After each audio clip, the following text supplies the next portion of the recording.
Bonjour à toutes et à tous, bienvenue à ce nouveau webinaire, dernier webinaire de l'année.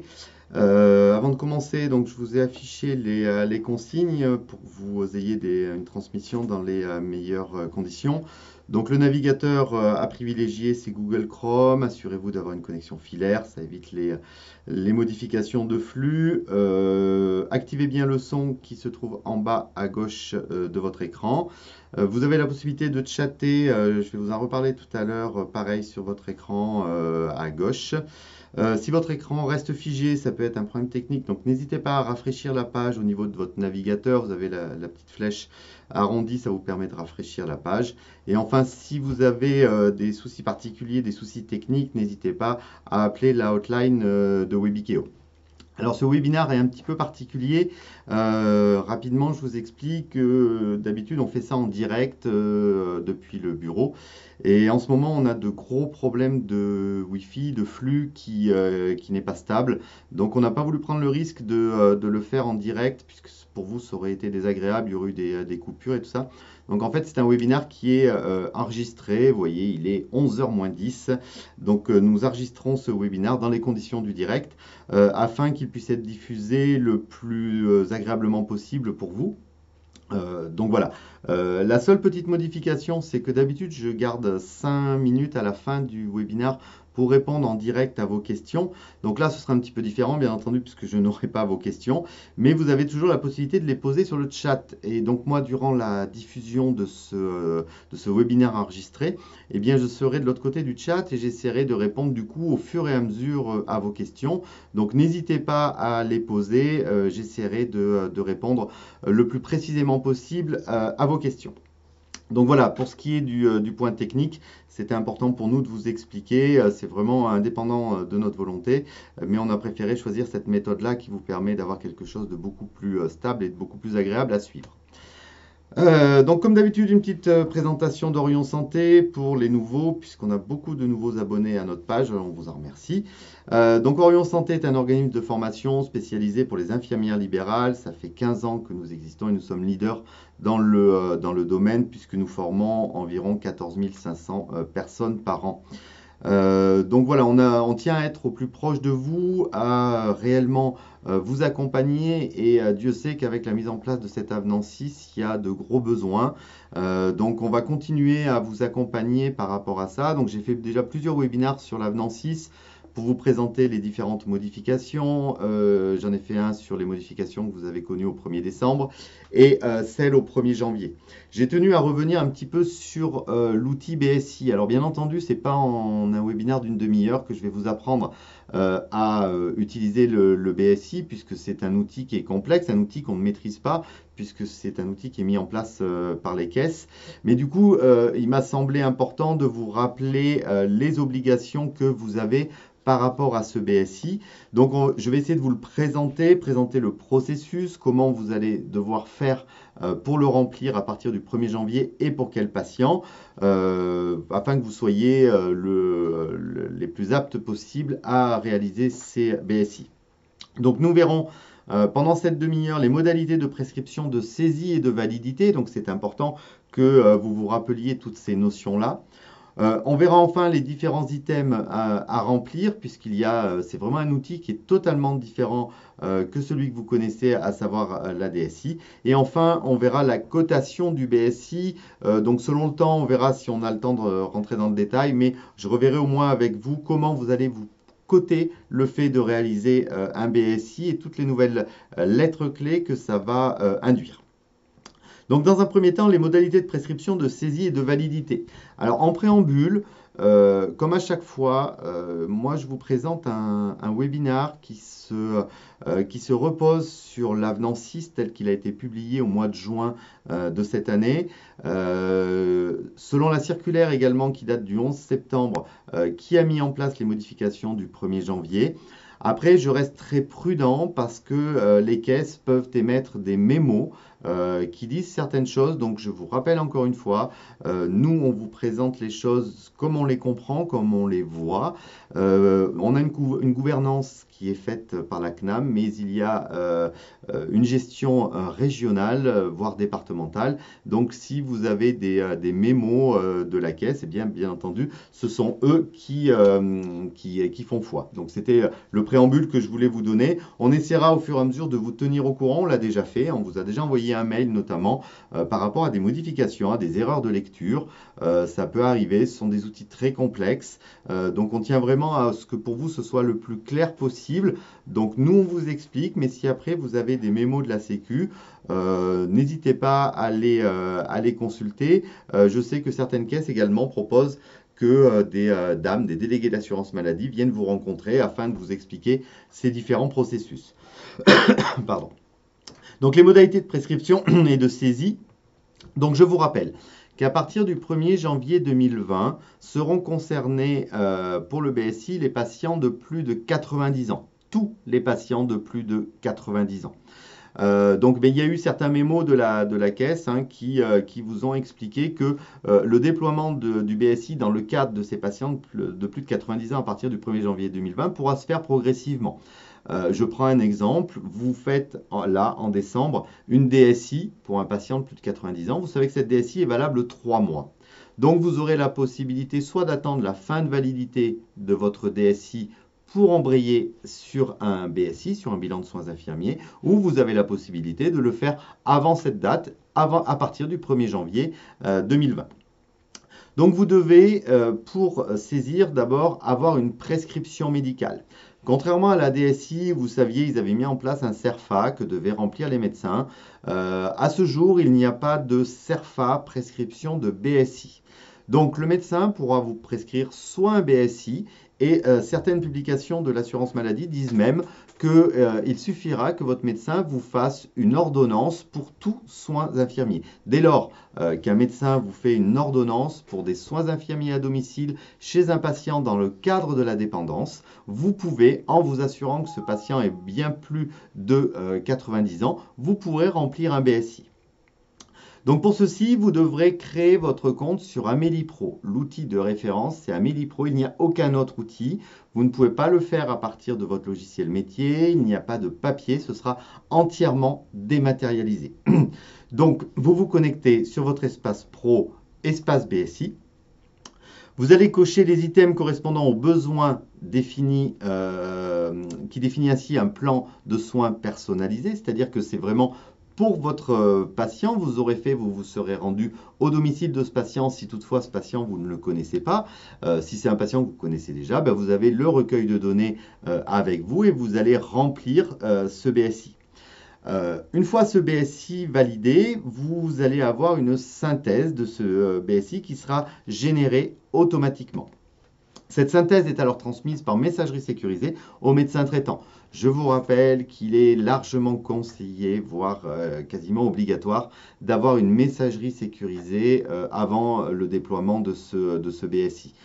Je vous rappelle qu'il y a MS Santé qui est une messagerie sécurisée qui vous est proposée à titre gratuit. De la même façon, vous pouvez faire appel aux délégués d'assurance maladie qui pourront, si vous rencontrez des difficultés, venir vous expliquer comment vous pouvez créer cette messagerie. La synthèse est transmise au médecin traitant via cette messagerie sécurisée et donc lui, à partir du moment où il sera notifié qu'un BSI a été rempli pour ce patient-là par telle infirmière, il aura 5 jours pour émettre des commentaires. Je dis bien émettre des commentaires. Il n'y a pas besoin de la signature du médecin, il n'y a pas besoin d'une quelconque acceptation du médecin, c'est simplement qu'il a 5 jours pour éventuellement mettre des commentaires. Moi, je remets ma montre pour être sûr de bien respecter le temps. Donc voilà, il aura 5 jours pour émettre des commentaires. Si toutefois, s'il émet des commentaires, vous recevrez, vous, en retour, une notification de ces commentaires-là. Ensuite, il pourra s'engager une conversation avec lui pour voir un petit peu ce sur quoi il a mis les commentaires, si toutefois il y a des modifications à faire au niveau du BSI. En l'absence de commentaires, vous recevrez 5 jours après la validation de votre BSI, vous recevrez une notification comme quoi le médecin n'a pas émis de commentaires et à partir de là, vous aurez la possibilité de valider ce BSI de manière définitive. Chose importante, dès lors que vous avez saisi le BSI, et même durant les 5 jours pendant lesquels vous ne pourrez pas valider ce BSI tant que le médecin n'a pas mis de commentaire ou que le délai n'a pas été expiré, vous pouvez commencer les soins. Le non-respect de ces 5 jours vous permet de commencer les soins dès le départ. Il n'y a pas besoin d'attendre les 5 jours légaux de validation, vous attaquez les soins directement. C'est une chose importante. Donc, sans réponse dans le temps imparti, un avis réputé rendu est émis, c'est-à-dire que vous pouvez valider votre BSI. Donc, dès lors qu'il est validé, vous savez de toute façon, dès la saisie, le forfait correspondant à la prise en charge de votre patient. Donc, dès que vous l'avez saisi, vous avez le BSA, le BSB ou le BSC que vous pouvez facturer dès lors que vous commencez les soins. Donc, une fois votre BSI clôturé, vous pouvez réaliser la facture et la télétransmettre via SCORE. C'est-à-dire qu'une fois que vous aurez le forfait qui vous sera donné par l'outil d'Amélie Pro, vous irez le saisir sur votre logiciel métier, BSA, BSB, BSC, et en fonction du nombre de passages, vous ferez votre facturation en fonction de ces éléments-là. Donc, je répète, le BSI ne se remplit que sur le portail Amélie Pro. Alors, si on rentre un petit peu dans le détail des différents items à remplir lorsque vous serez dans l'outil BSI Amélie Pro, donc vous aurez déjà une identification de l'infirmière. Il y a de grandes chances que ce remplissage se fasse automatiquement puisque pour vous connecter à votre espace Amélie Pro, vous aurez été obligé de créer un compte avec votre carte de professionnel de santé. Donc, il y a de grandes chances que tous ces critères-là soient déjà remplis par le fait que vous soyez connecté avec votre carte de professionnel de santé. Vous allez ensuite donner des informations sur le BSI. Est-ce qu'il s'agit d'un BSI initial, un BSI de renouvellement ou un BSI intermédiaire? On reverra tout à l'heure au moment de la facturation la différence entre ces trois BSI. Les informations et les consentements du patient, vous savez, avec la loi informatique et liberté, avec le RGPD, il y a certaines obligations et notamment, vous devez informer votre patient que vous allez remplir un document le concernant avec des informations le concernant. Vous pouvez le rassurer en disant que tout ça va passer par des réseaux sécurisés. Les renseignements administratifs du patient, vous en avez l'habitude, donc tout ce qui concerne le patient lui-même, sa prise en charge, est-ce qu'il a des exos particulières, sa mutuelle, est-ce qu'il est à 100%, est-ce qu'il a une ALD, voilà, tous ces renseignements-là que vous avez l'habitude de remplir. Les conditions de prise en charge des actes, donc en fonction qu'il s'agisse de la dépendance, est-ce qu'il y a des actes externalisés, vous remplirez toutes ces choses-là, on y reviendra tout à l'heure. Le volet médical, donc c'est le volet qui nous intéresse le plus, le bilan de situation de l'environnement du patient, le bilan clinique initial.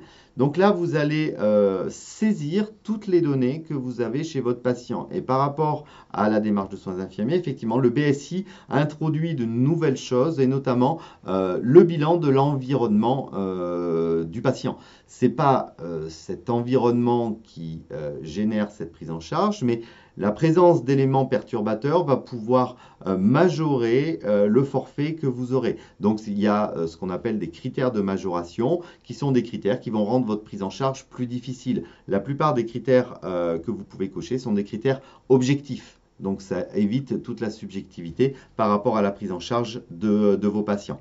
C'est également là que vous allez remplir votre outil d'évaluation de la charge en soins. Je vous rappelle que le but du BSI, c'est d'abandonner cette notion de temps qui est présent au niveau des AIS 3, ces fameuses séances de 30 minutes.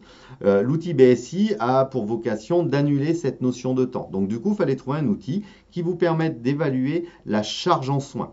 Et cet outil, pour certains, vous le connaissez déjà, c'est un croisement de deux indicateurs, à savoir les PRN et les CIPS, qui vous permettent, en fonction des domaines d'intervention, de cocher tous les actes que vous allez réaliser dans le cadre de votre rôle propre pour ce patient. Ces différents actes sont classés en fonction de leur pénibilité, de leur difficulté, de leur technicité. Et donc, en fonction des cases que vous allez cocher sur les actes que vous allez réaliser chez ce patient, eh bien, vous aurez un score qui sera donné sur les domaines d'intervention que vous allez saisir chez ce patient. Et c'est la synthèse de cet outil qui vous donnera la globalité de cette prise en charge. Donc, juste une petite chose, je pense qu'en passant au BSI, il ne faut pas réfléchir en essayant de comparer par rapport à nos prises en charge d'aujourd'hui. Effectivement, un patient chez qui vous passez en un AIS3 ou deux AIS3 le matin, vous vous dites ah ben, ça va être une prise en charge légère. Ben, pas forcément, parce que l'outil est tellement plus perfectionné, il prend en charge tellement plus de choses qu'il ne faut pas partir de ce principe-là. Je vous invite à le tester, à le faire. De toute façon, on n'a plus le choix à partir du 1er janvier. Et je pense que vous verrez qu'il ne faut pas réfléchir aujourd'hui, essayer de comparer le nombre d'AIS3 qu'on a aujourd'hui avec l'éventuel forfait qu'on aurait demain. Étant donné qu'il y a beaucoup plus de choses qui sont prises en charge, je pense que les choses pourront changer. Donc, c'est vraiment cet outil, ce croisement PRN-CIPS, qui va faire l'évaluation de la charge en soins pour votre patient. Vous devrez également noter s'il y a une coordination sanitaire et médico-sociale chez votre patient. Est-ce qu'il y a l'intervention d'autres personnes qui pourront venir vous aider pour cette prise en charge. Vous ferez également une démarche diagnostique et un plan de soins des interventions. Donc là, on se rapproche plus de la démarche de soins infirmières classique. On va vous demander effectivement de choisir des diagnostics infirmiers et en fonction de proposer un plan de soins. Vous pourrez également à ce moment-là décider du nombre de passages que vous désirez réaliser chez ce patient-là, bien entendu en fonction de ses besoins. Vous pourrez également mettre, il y aura une case pour mettre des observations particulières s'il y a des choses qui vous paraissent importantes, qui ne sont pas listées dans l'outil, puisque étant donné qu'il s'agit d'un outil informatique, la plupart des cases seront bien entendu des cases cliquables. Donc il y aura des propositions qui vous seront données. Donc dans l'expectative où vous auriez quelque chose à rajouter qui n'ait pas été présent dans les différents menus déroulants, vous pourrez le rajouter manuellement à cet endroit-là. Donc voilà, une fois que vous avez rempli tout ça, eh bien vous validez votre BSI et là, l'outil fabriqué par la caisse va vous donner le montant de votre forfait, BSA, BSB ou BSC. Les passages, on le verra tout à l'heure, la facturation est un petit peu différente puisqu'il y aura une nouvelle lettre clé que sera l'IFI. Et enfin, une synthèse sera émise directement à l'issue de la fin du remplissage de votre BSI. Donc je vous rappelle, à partir de ce moment-là, immédiatement, un mail va être envoyé au médecin traitant, lui signalant qu'un BSI vient d'être réalisé pour tel patient et à compter de ce moment-là, il a 5 jours pour émettre des commentaires éventuels. 5 jours plus tard, s'il n'a pas fait de commentaire, vous recevrez vous-même une notification disant que le délai légal de 5 jours est passé et à ce moment-là, vous pourrez clôturer votre BSI. A priori, certaines publications de la caisse disent que lorsque vous aurez une ordonnance de soins émanant d'un médecin hospitalier, celui-ci n'a pas la possibilité de se connecter sur le site Amélie Pro afin de mettre des commentaires ou de consulter votre BSI. Dans ce cas-là, et uniquement dans ce cas-là, lorsque la prescription sera faite par un médecin hospitalier, vous aurez la possibilité de clôturer votre BSI dès que vous l'aurez rempli. Voilà, c'est le seul cas qui a été publié dans certaines publications de l'assurance maladie. Alors, la cotation du BSI, donc d'abord la cotation du BSI, le fait que vous le remplissiez. On verra la cotation ensuite. Donc c'est dès lors que vous faites une prise en charge de patient sur prescription médicale, le BSI initial sera coté DI 2,5, soit 25 €. Ce BSI initial, ça ne sera qu'un par an et ce ne sera surtout qu'un par patient. On sera en BSI initial. Alors, encore une fois, certaines publications de la caisse disent que lorsqu'on va commencer à déployer cet outil, on va considérer que vos patients que vous avez déjà en charge, dès lors que vous faites un BSI, ce sera le BSI initial. Même si vous aviez déjà des DSI chez ce patient-là, le premier BSI que vous ferez chez vos patients, qu'il soit nouveau ou ancien, sera un BSI initial.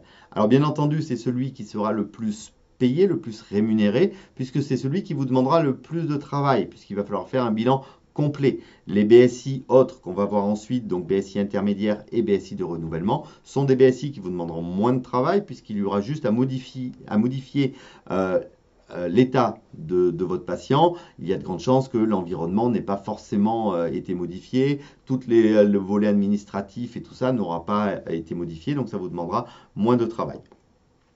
Le BSI intermédiaire sera un BSI que vous aurez le droit de faire durant l'année.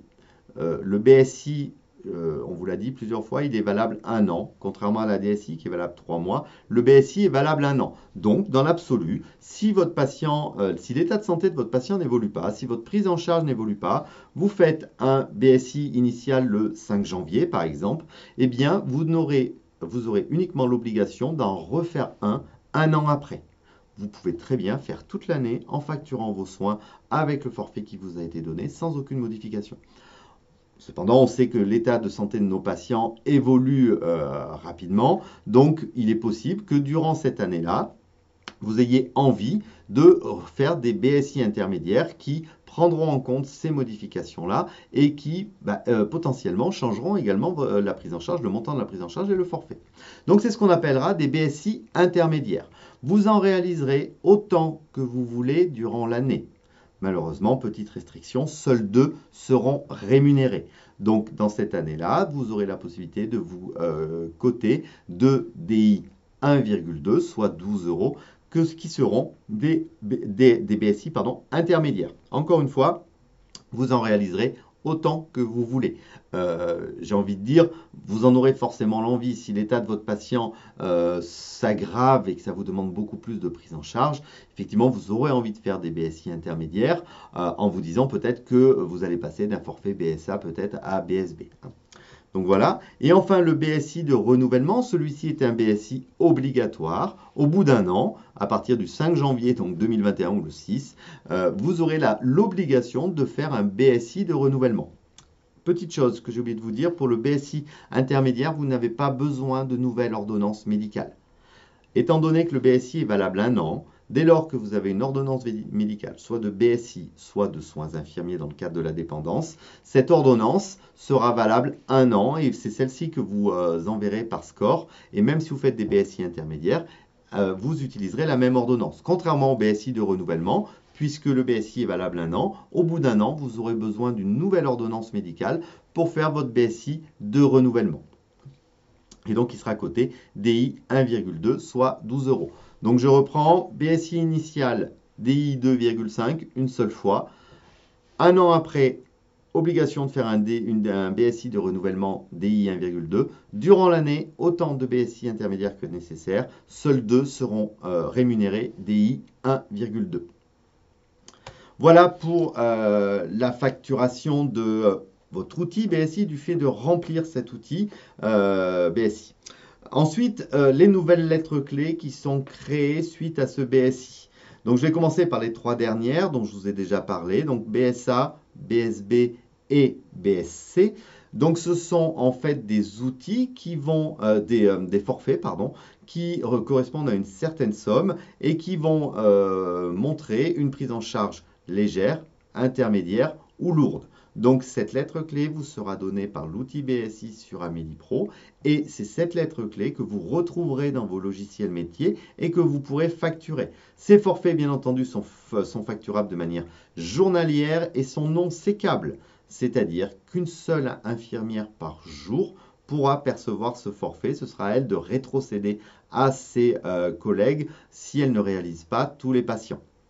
J'ai bien dit par jour, c'est-à-dire que ce n'est pas une infirmière qui se cotera chaque jour ce forfait-là. Vous pourrez, chaque infirmière pourra se coter, par exemple, ce forfait-là le lundi-mardi. Ce sera une autre infirmière qui pourra se le coter le mercredi-jeudi. La seule chose qui est non négociable, c'est que ce forfait est non sécable et il peut être perçu, on va dire comme ça, qu'une fois par jour. Donc voilà, ça, vous n'avez pas la main dessus, c'est l'outil qui vous le donnera. L'IFI, c'est l'indemnité de déplacement de l'infirmière dans le cadre de la dépendance. lorsque vous allez vous rendre chez votre patient qui, admettons aujourd'hui, vous l'avez en un AIS3 matin, un AIS3 soir, vous mettez en place le BSI, vous décidez de garder vos 2 passages matin et soir, et bien matin et soir, vous ne coterez pas des IFD, mais des IFI. Donc, admettons, votre patient est en prise en charge intermédiaire, vous coterez un BSB sur la journée. L'infirmière qui fera le passage du matin se cotera son IFI. L'infirmière qui passera le soir cotera son IFI. L'autre création, c'est l'AMX. L'AMX va être l'AMI dans le cadre de la dépendance.